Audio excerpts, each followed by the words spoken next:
Okay, hear me out. And please don't judge me for the title of this episode. I love my kids with every ounce of my heart and soul.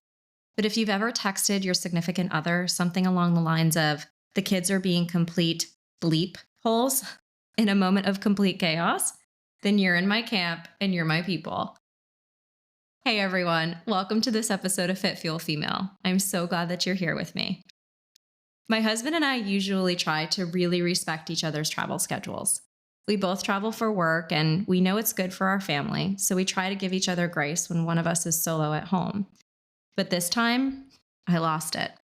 He was out of town and I was home with the kids, and they were at a level 10. I'm talking full on circus mode. Chasing each other with dog toys, splashing water out of the bathtub, riding the dogs like they were horses, and throwing magnets at each other like it was dodgeball. Meanwhile, I'm just trying to survive the nightly marathon. Dinner, cleanup, bath, bed, feed the dogs, try to get a bite in for myself as well, which all sounds so simple, right? But no. My children apparently thought we were playing a fun little game called How Long Does It Take for Mommy to Lose Her SHIT? And listen, I've been on both sides of this. I've sent the text and I've been the recipient of it.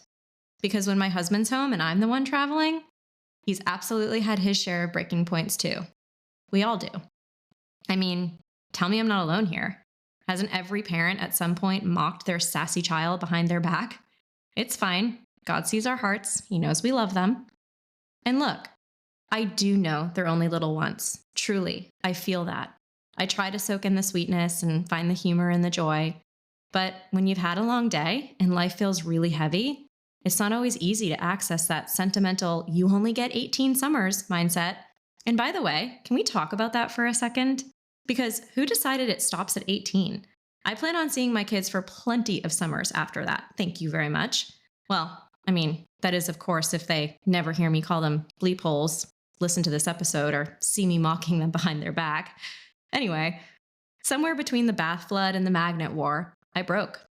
I texted my husband, the kids are being bleepholes. And honestly, it helped. Because I would never say that to them. But I just needed to get it out to someone who gets it. Sometimes you just need to be seen in the chaos, right? So I pulled myself together. I walked back out like the responsible adult I'm supposed to be, and I laid down the law.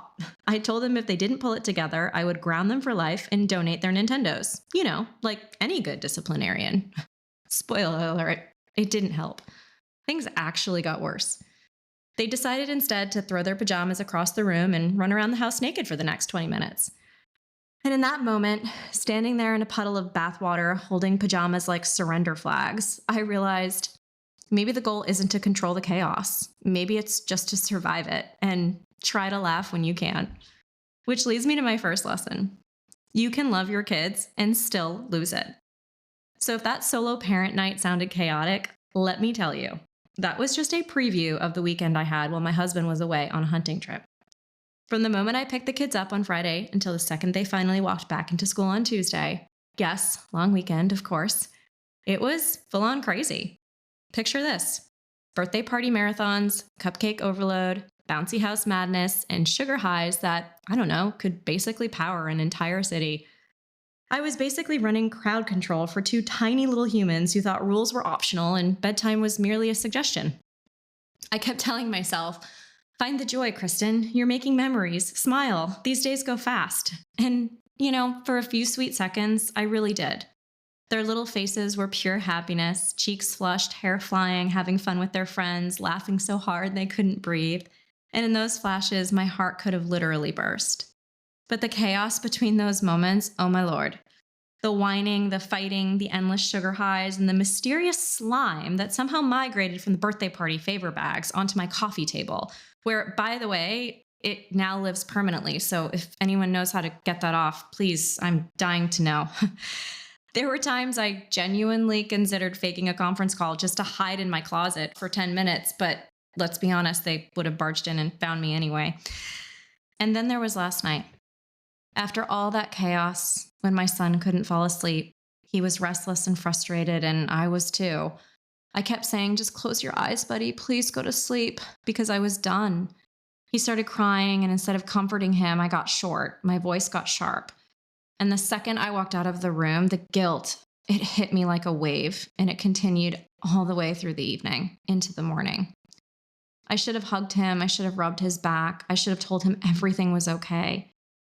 But I didn't, because I'm human and sometimes I'm empty too. But what I did do is the next morning, I gave him the biggest hug ever. And I told him that I was sorry.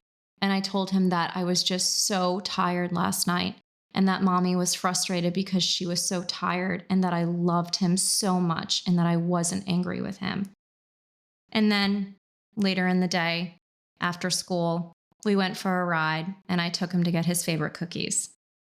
I'm not sure if all of that was the best way to handle it, but what I can tell you is that in the car ride home, he made up a song singing, "Mommy is the best. She does special things, and I love her." So here's what I realized. We moms, we hold these two worlds at once: the joy and the overwhelm, the love and the please, dear to God, go to bed. We're told to cherish every moment, but no one tells you that cherishing sometimes looks like surviving. You can adore your kids and still have nights when you wonder how anyone ever voluntarily signs up for this job. So if you've ever had a weekend that left you questioning your sanity, or even just a day, same sister, I see you.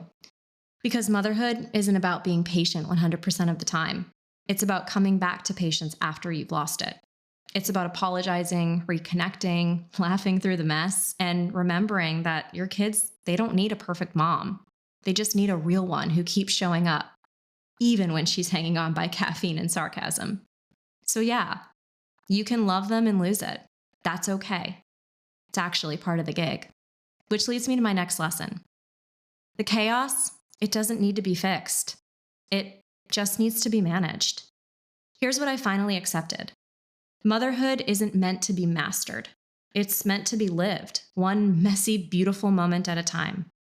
For so long, I treated every meltdown, mess, or sibling fight like a problem that needed a solution, and honestly, sometimes I still do. If they're bickering, I feel like I have to mediate. If they're whining, I feel like I always have to fix it. If they're bouncing off the walls, I feel like I have to make them calm. But what I'm trying to realize is that not everything needs a fix. Some moments, they just need management.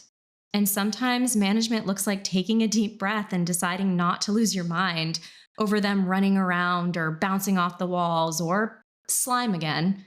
Because here's the truth.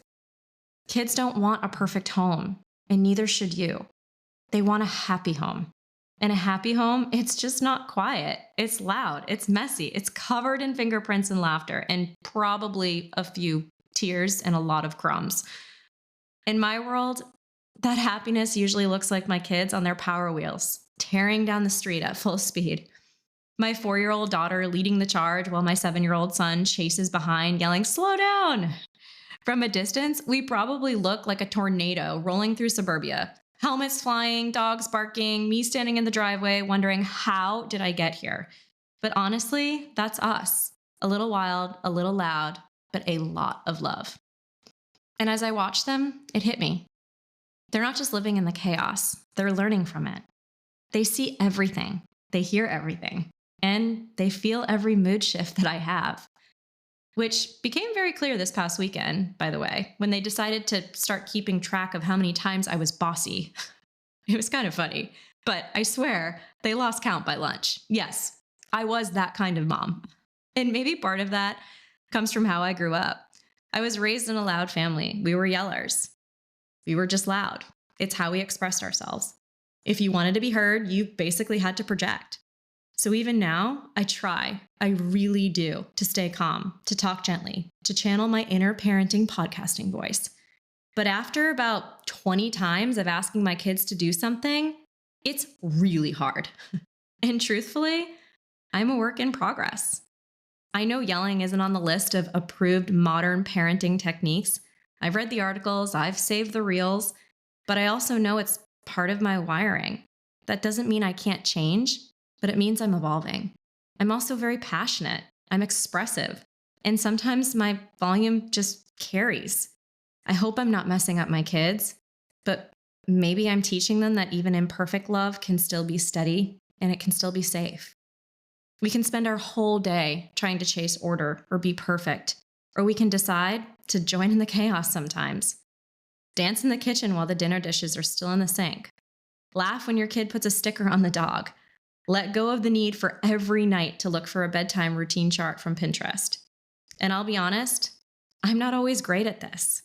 I want to be that mom who laughs more, dances more, smiles more. I really am trying. But some days the joy feels so buried under the noise and the to-dos. But still, I look at their cute little faces and I'm learning that joy isn't something that just shows up. It's something you choose, even when it can feel hard. It's something you choose when they're smiling back at you and there's no other choice you have but to engage. It's pausing long enough to actually see those little moments. The giggles, the chaos, the ridiculousness, the million games of I Spy on the way to school, and letting yourself be a part of it instead of just managing it. And honestly, maybe it's time we all throw away the books and the blogs. Stop comparing ourselves to what everyone else is doing. I'm guilty of it too. But lately, I've had to look inside my own four walls, not someone else's. Because when I do, I see two really happy kids, polite out in the world, sometimes eating with their hands, occasionally sipping juice out of a bowl like a dog, but they're smiling, they're funny, and they're themselves. And I'll take that over perfect kids any day, because what does perfect mean anyway? I want my kids to look back and say, yeah, mom was crazy sometimes. She lost her cool, but we had fun. We were safe, and we were absolutely loved.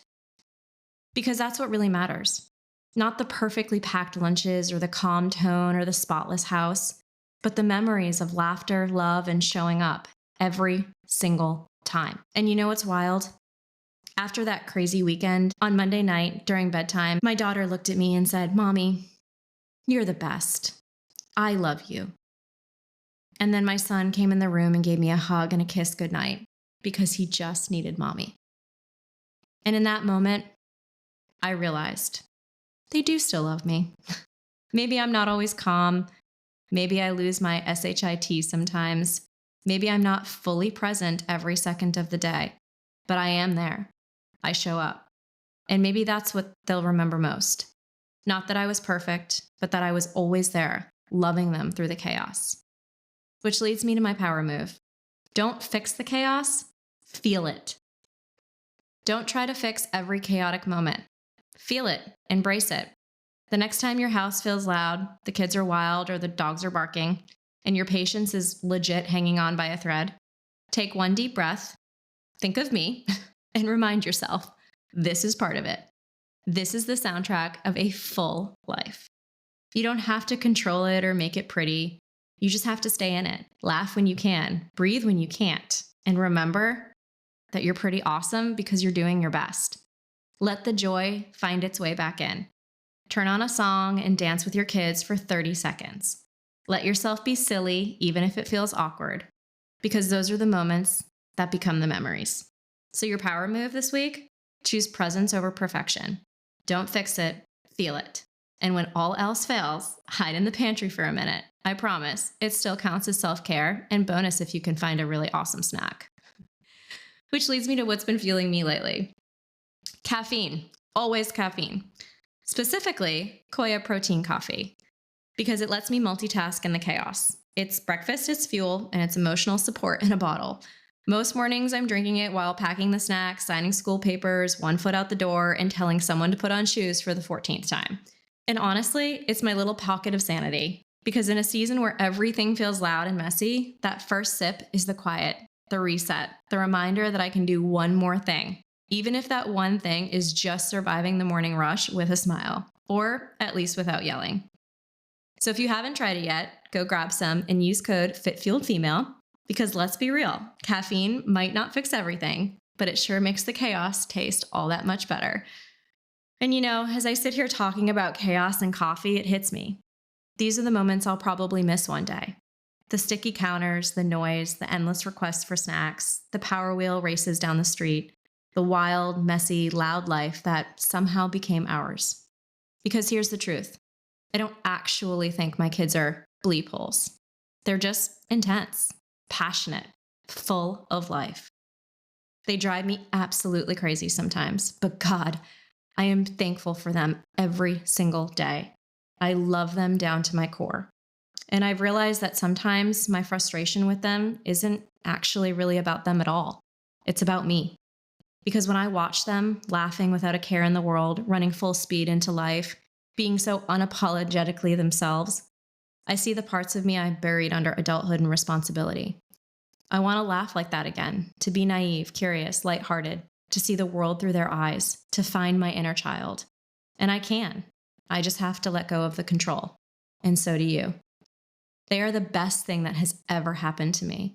And if there's one thing I hope they carry with them, it's this: that even when I was tired, even when I was stressed, even when I didn't get it right, they will always be loved. I hope they always feel that, and I hope they always come home. Thank you so much for listening today and for laughing, crying, and surviving motherhood right alongside me.